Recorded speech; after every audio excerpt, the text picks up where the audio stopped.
Class 12 physics chapter optics का आप topic reflection शुरू करने जा रहे हैं।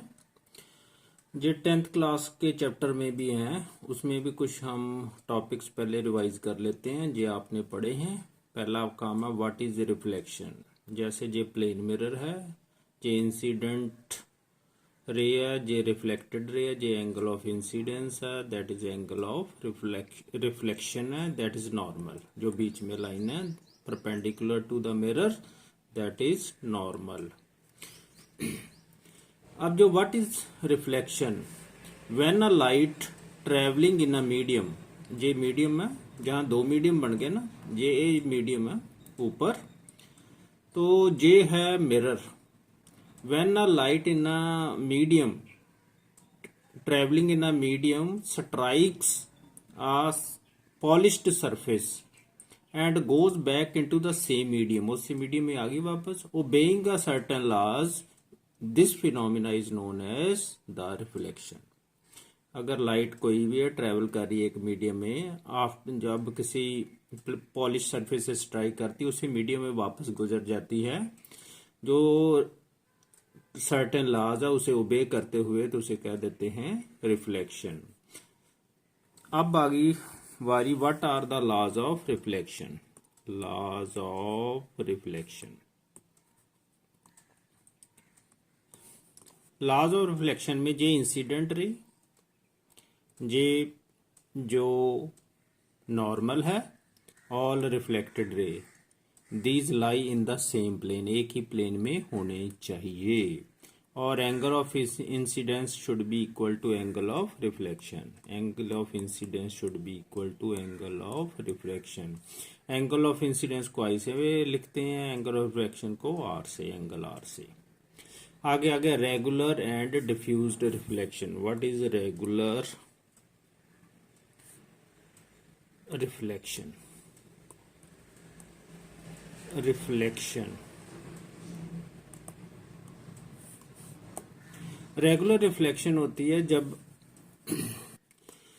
जब रेस किसी प्लेन सरफेस में, दो तरह की सरफेस होती है, एक प्लेन होती है एक रफ होती है। प्लेन 100% तो प्लेन नहीं, चलो लगभग हम इसे ये मिरर की सरफेस मान लेते हैं, दैट इज मिरर है कोई, मान लो इसमें रेज ऑफ लाइट ऐसे स्ट्राइक कर रही है, इंसिडेंट कर रही है, तो ये रिफ्लेक्ट करेंगी following the laws of reflection. तो ये बीम ऑफ लाइट इसे के पैरेलल ही रिफ्लेक्ट हो जाएगा। तो इस तरह की जो रिफ्लेक्शन होती है that is called regular reflection. तो ये लॉज ऑफ रिफ्लेक्शन को ओबे कर रही हैं। आगे diffused reflection. Diffused reflection, diffused reflection, इसमें जो रेज ऑफ लाइट है अगर उसका पैरेलल बीम रफ सरफेस पे स्ट्राइक करता है, तो वो जो रिफ्लेक्शन होगी रेज की, वो एक ही डायरेक्शन में नहीं होगी, वो पैरेलल नहीं होगी।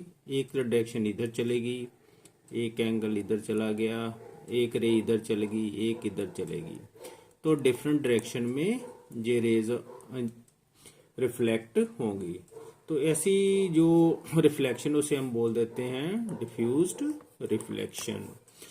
जैसे हम कमरे में देख सकते हैं that is due to diffused reflection. Sun rays कमरे में तो आ नहीं रही है, तो जो हमारा एटमॉस्फेयर है उस एयर में जो डस्ट पार्टिकल्स होते हैं, वो डस्ट पार्टिकल वो सन रेज को रिफ्लेक्ट करते हैं, और वो रेज रिफ्लेक्ट होके हमारे कमरे तक पहुंच जाती है जहां पर सन नहीं है।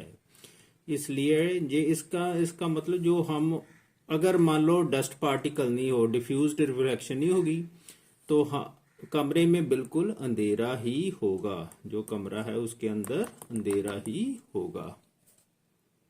और नेक्स्ट है image formed by a plane mirror. Plane mirror आपके घरों में होता ही है, आप देखते हैं उसे रोज।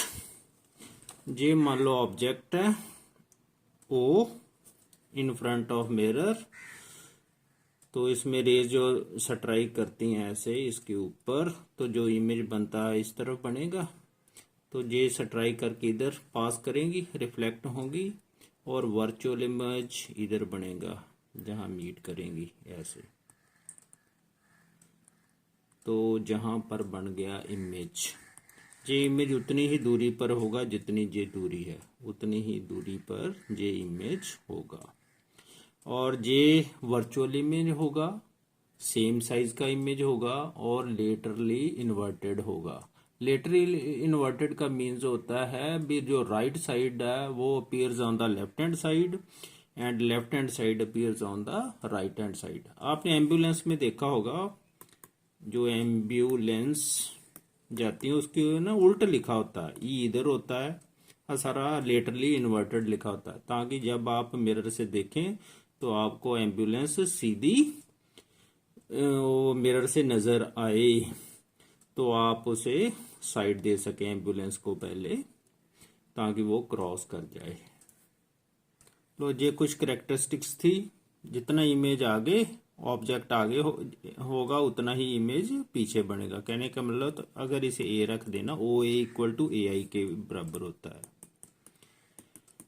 वर्चुअल इमेज हम इसे स्क्रीन में से तो ला नहीं सकते, इसके पीछे बन रहा है सेम साइज का वर्चुअल और लेटरली इन्वर्टेड, ये कुछ प्रॉपर्टीज हैं। आगे बारी आती है स्फेरिकल मिरर्स की, जो कि इम्पोर्टेंट पार्ट है, नेक्स्ट वीडियो में करते हैं।